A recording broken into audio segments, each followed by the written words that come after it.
I grew up on Aerosmith, and I grew up on AC/DC, and I grew up on Ted Nugent. I grew up on rock and roll music.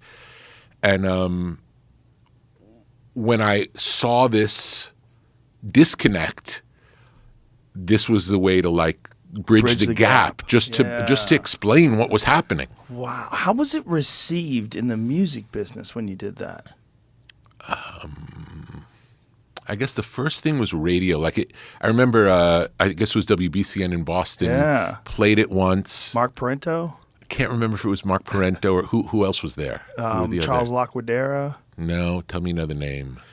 God, that's all I remember. Like I remember DJs. The Morning Mattress was Charles Laquadera, and Afternoons was Mark Parento. Yeah, I don't know that it was either of them, but it might have been. Again, I don't remember. I just remember that BCN played the song, and it was a big deal also because it was a rock station playing a hip-hop record. Yeah. And I remember that there was this outrage from the audience, take that garbage off. And then within a few days, it was the most requested song on the station. Wow. Yeah, so it was like it definitely divided the audience. Yeah. But the best things do. That's what's really exciting. When you hear something new and you don't have a reference for it, your first reaction might be to push it away. I remember the first time I heard the Ramones when I was in probably junior high school. And I heard the Ramones, and that was the first really punk rock fast music I ever heard.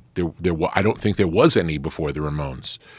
So if you're used to hearing normal tempo rock and roll, and then you hear the Ramones, I just laughed. Just seemed like a joke. It just seemed ridiculous. And then eventually it became my favorite thing.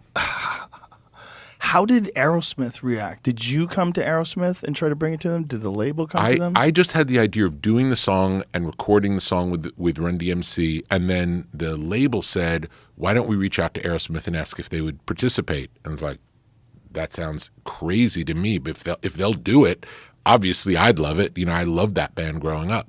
They were one of my favorite bands growing up. So that seemed like a dream. And then they came and we did it. Wow. That was a groundbreaking moment in music. It really was. If you really stop and think about all the ripples that came out of that particular song, that song introduced so many people to hip hop, and I'm sure so many hip hop fans to rock and roll and Run DMC. Absolutely. Combining with Aerosmith is like the perfect combination. Mm-hmm. Two iconic bands. But also at that point in time, Aerosmith had fallen on hard times. I remember I saw Aerosmith play at Nassau Coliseum, sold out, incredible show. And then 6 months later, Aerosmith were playing at a club on Long Island called Speaks, which was like it was like where the cover bands would play. 6 months? 6 months. What happened? I don't know. I don't really know. I think maybe Joe Perry left the band, which was part of it. But I don't know how you can go from that popular to in this new condition that quickly. But it happened. That's wild. Yeah. I wasn't aware that had happened. That doesn't even make sense that something like that can happen in 6 months. Nassau Coliseum, which is like, what sold is that? out. 20,000, 18,000, something.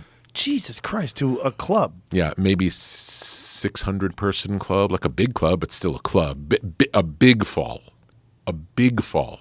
Wow.